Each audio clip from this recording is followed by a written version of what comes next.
गावभेट दौऱ्याच्या निमित्तानं माझ्यासोबत उपस्थित असलेले आपल्या तालुक्याचे लोकप्रिय माजी आमदार, आपला माणूस आणि ज्यांच्या हातून लवकरच जुन्नर तालुक्यातच नव्हे तर संपूर्ण महाराष्ट्राचा इतिहास घडणार आहे,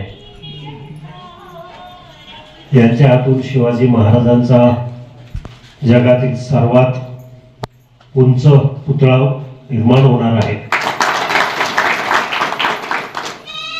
असे आपले शरददादा सोनवणे या भागाचं लोकप्रिय नेतृत्व, जो कार्यकर्ता सातत्यानं आपल्या परिसरासाठी अनेक योजनांचा सखोलपणे अभ्यास करून माझ्या कार्यालयामध्ये, शरददादांच्या कार्यालयामध्ये, आदिवासी विभागाच्या घोडेगावच्या कार्यालयामध्ये, जिल्हा परिषदेमध्ये, मंत्रालयामध्ये अनेक ठिकाणी जाऊन माझ्या आदिवासी भागाला काम मिळावं, विकास व्हावा यासाठी धडपडत असतो. तो या विभागाचा उपतालुका प्रमुख दत्ताभाऊ गवारी. दुसरा आमचा या भागातला परिसरातला कार्यकर्ता विकासराव, या गावचे सरपंच, या गावचे सर्व प्रमुख पदाधिकारी आमच्या बरोबर सातत्यानं प्रत्येक कार्यक्रमाला दोघेही जोडीने उपस्थित असतात.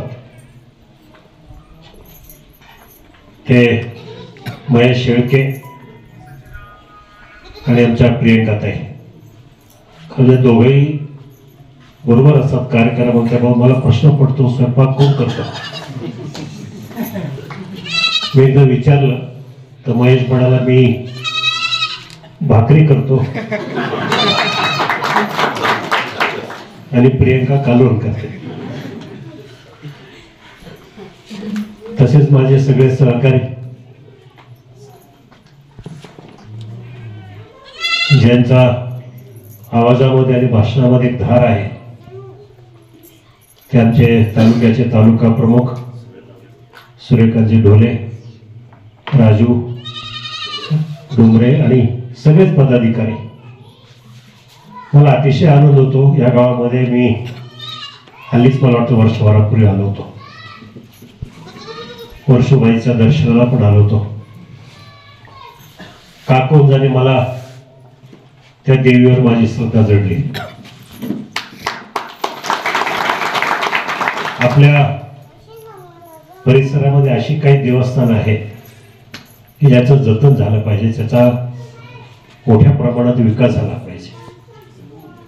आता आपण पाहिलं, काल अयोध्येमधल्या रामाचं मंदिर बांधलं गेलं.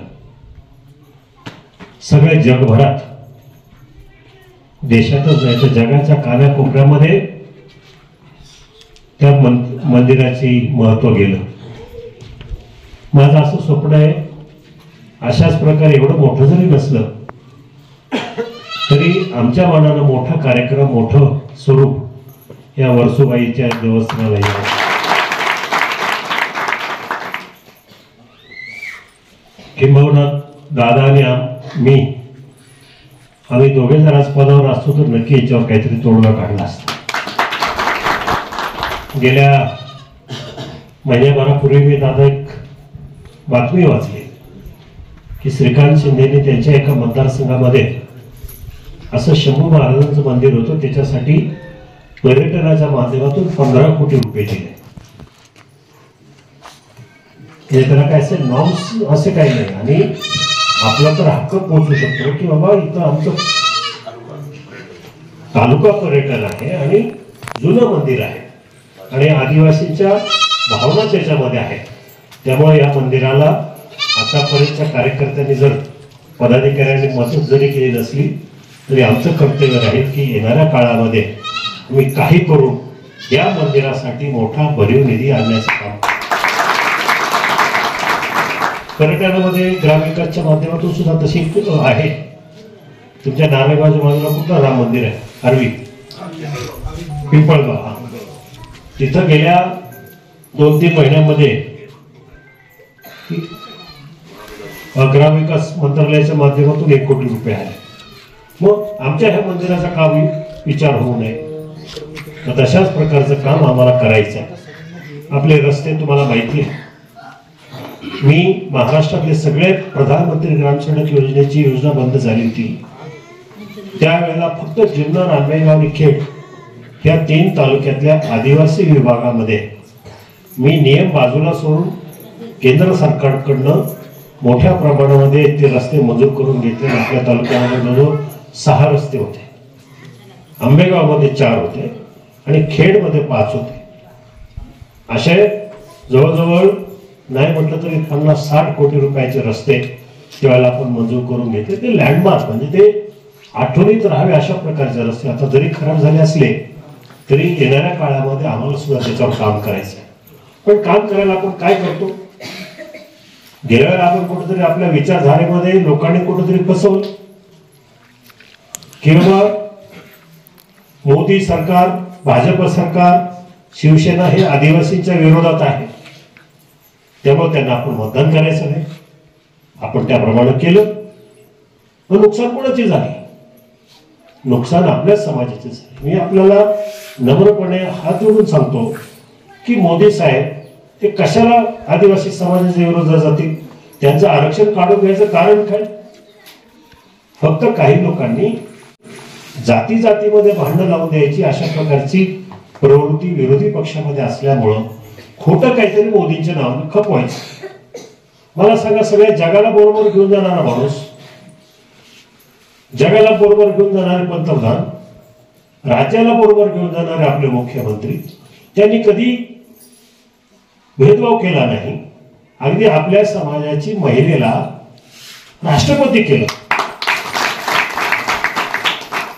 मग असं का कोण करेल?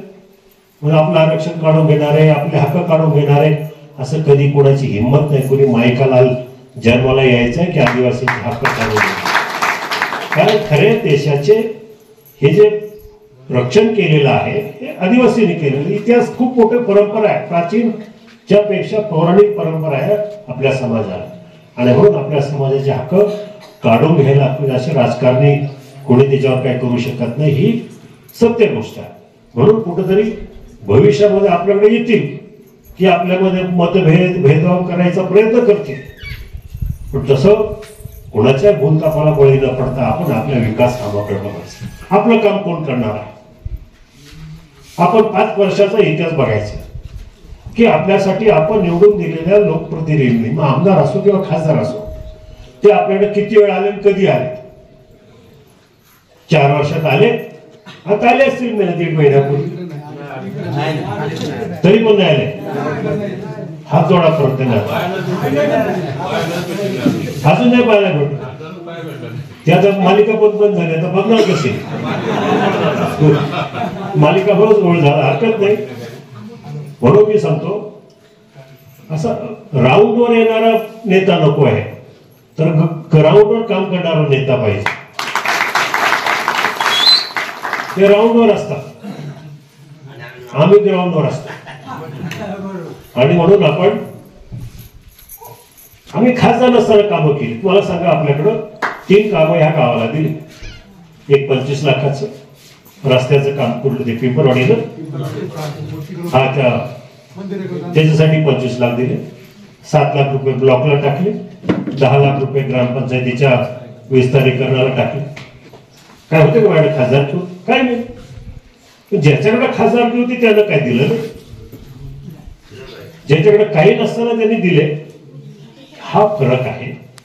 आपल्याला आपण विचार करतो भावनिक, तो विचार न करता आम्हाला भविष्य काळामध्ये सरकार कोणाचं येणार, काही झालं कोणी अगदी शेवटं पोरगं पण सांगेल की सरकार येणार आहे मोदीजींचंच.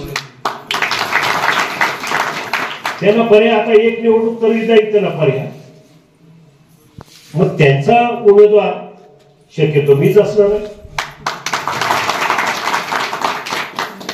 मग परत दुसरा माणूस जर दुसरा निवडून दिला की आपल्या तालुक्यात असं समजून निवडून दिला तर पुन्हा वाजलं की आपले 12. तर तसा काही विचार न करता आपण आपल्या विकासासाठी काम करावं. आमच्या दृष्टीनं आम्ही राजकारण करायला इथं आलेलं आहे. आमचा जन्म आपल्या लोकांमध्ये प्रेम देणं प्रेम घेणं हा आमचाच अनेक वर्षापासूनचा अनुभव आपल्याला आलेला आहे.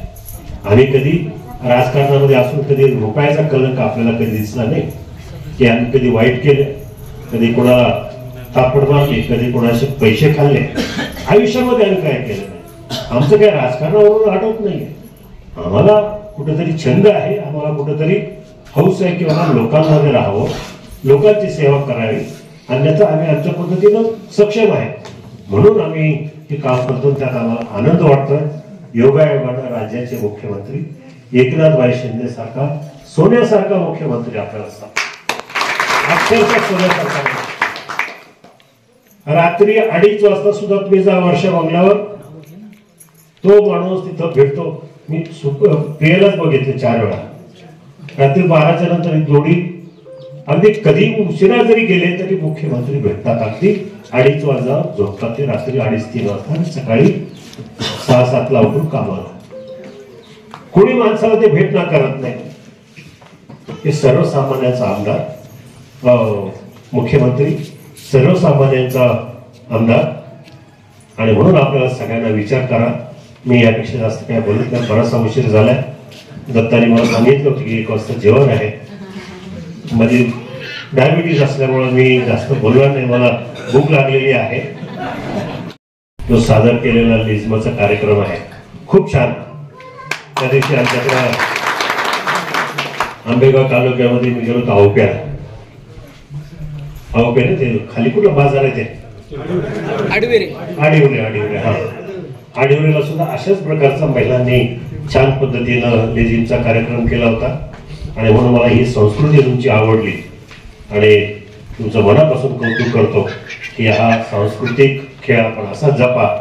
आम्ही तुम्हाला प्रोत्साहन द्यायला कुठे कमी पडणार नाही. तुम्हाला काही साहित्य लागेल किंवा अजून काही वाद्य लागेल ते मला कधीही सांगा. मी आपल्यासाठी सदैव उपलब्ध एवढं त्या ठिकाणी बोलतो. धन्यवाद.